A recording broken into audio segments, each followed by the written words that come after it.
Hello, I'm Dee Blake, and I'm a volunteer with the League of Women Voters. We're here today at the MetroEast Community Center in Gresham, Oregon.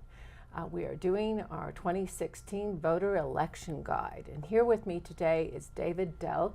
He'll be running, or is running, excuse me, for the U.S. Congress District Number 3. Mm-hmm, right. And nice to have you with me here today. Is that all right if I call you David? Yeah, David would be great. Okay, yes, great. Yes. So for the voters, I'm going to ask you a few questions, but first off, I'd just like to know a little bit more about your background. Okay, all right. Anything specific, or I'll just start? Okay, I know most of our voters probably aren't as aware of you as the incumbent. Okay, so let's give Okay, some so info. I'm a native Portlander. I was born here 65 years ago, and I graduated from Lincoln High School and Portland State. From Portland State, I got a bachelor's in sociology with a teaching certificate. I wanted to teach high school American problems, which I unfortunately never was able to do because when I started the program, there were lots of teaching jobs. By the time I was done with the program, there were no teaching jobs, and people were flying across the nation for what few there were. So I had to get a job, and I worked in the office furniture stationery business for many, many years. I retired 4 years ago from the Housing Authority of Portland, where I worked in purchasing and contracts. And outside of all of that work stuff, I have a partner. His name is Tom. We've been together for 25 years. And he approves of my running for office. So. Oh, well, good to hear that. He is supportive. I also understand you've had we're here at MetroEast with Community Media Center. I understand you have some experience with cable work. I had a cable access program, which was through Portland Community Media for 4 years. There was a program called Alliance for Democracy Populist Dialogues was an interview program, which got nationwide distribution. There's another program called PEG Media that allows for distribution, and I had stations in California and all the way to the east coast of Vermont and Boston that picked up my program. Okay, so what prompted you to run for office in U.S. Congress? Yeah, so one of my grassroots activities has been opposing free trade, so-called free trade agreements, which I usually refer to as corporate trade agreements. And this goes back to the WTO when I think 1999 or 2000, when the WTO met in official session in Seattle, and there was huge demonstrations in Seattle against it. It really awoken the nation's population to the dangers that the WTO and other free trade agreements pose. And so I have been actively involved with that. Earl Blumenauer, who is the incumbent who I'm running against, has a voting record 74% in favor of these free trade agreements since he got into Congress. He did not, there have been no votes on the WTO or that sort of thing, but there have been this whole series of agreements which the United States has entered into with various nations, starting with NAFTA. Earl Blumenauer did not vote for NAFTA because he wasn't in Congress then.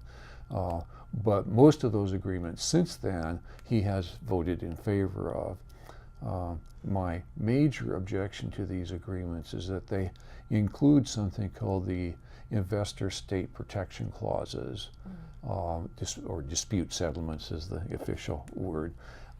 And these allow multinational corporations to sue the United States or the other partner nations of these various agreements in private trade tribunals which are outside of our court system. And just to give an example, recently President Obama rejected the Keystone Pipeline project. And as a result of that, suing under the North America Free Trade Agreement, TransCanada, who was the developer of that pipeline, sued the United States for $15 billion for anticipated future profit loss. Mm-hmm. So not just to cover the expenses that they had incurred up to the time of the rejection, but also anticipated future losses. And so these kind of cases put a dampening effect on the ability of our lawmakers to enact laws or change regulations in our benefit, because of the fear that we are going to be made to pay for future profits of the corporations that might be affected by it. So one of your main priorities in running for Congress then is to change these existing agreements and influence future agreements? My objective is specifically to stop the TransPacific Partnership and future agreements, and then ultimately to go back to the agreements that we have already in effect and figure out how we can specifically remove the investor-state dispute settlements from those agreements. Okay. Right. Any other priorities that you would like to address to help Oregonians that might be in your district if you want? Well, we do need, Oregon is a very trade-dependent state, yes. And so while I don't have specific proposals to make, my objective would actually be to lessen the dependence on the Oregon economy on trade. One of the things I noticed, it seems like nobody else noticed this, but with the Great Recession that we're still trying to get out of, Oregon had the highest unemployment rate, or one of the very highest unemployment rates in the nation, and it was one of the most long-lasting. It was harder for us to get out of it, and the reason for that was because of our dependence on trade. And so all of the policies that the state has put into effect, I shouldn't say all, but many of the policies have been policies which have encouraged continued dependence on trade, and that seems extremely short-sighted. Okay, all right. Some of the other issues that we've asked candidates about that are running for Congress have to do with climate change, our tax system. Sounds like you're very focused on trade agreements, but are there aspects of the tax system that you would like to see improved? Yes. Okay. Yes.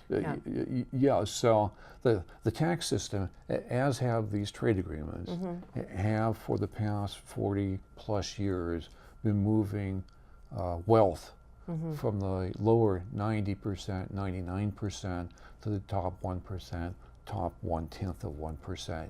So we need to change our tax system so that it reverses. Okay. And I have some specific ideas about how we can do that. Okay, and I really just have one last question, and it's going to be a hard one to answer briefly, but on the topic of climate change, anything you'd like to add fairly quickly? Yeah. And I know it's hard one. Yeah, it is. First of all, our policies we first of all need a Congress that clearly recognizes that the climate crisis is man-made.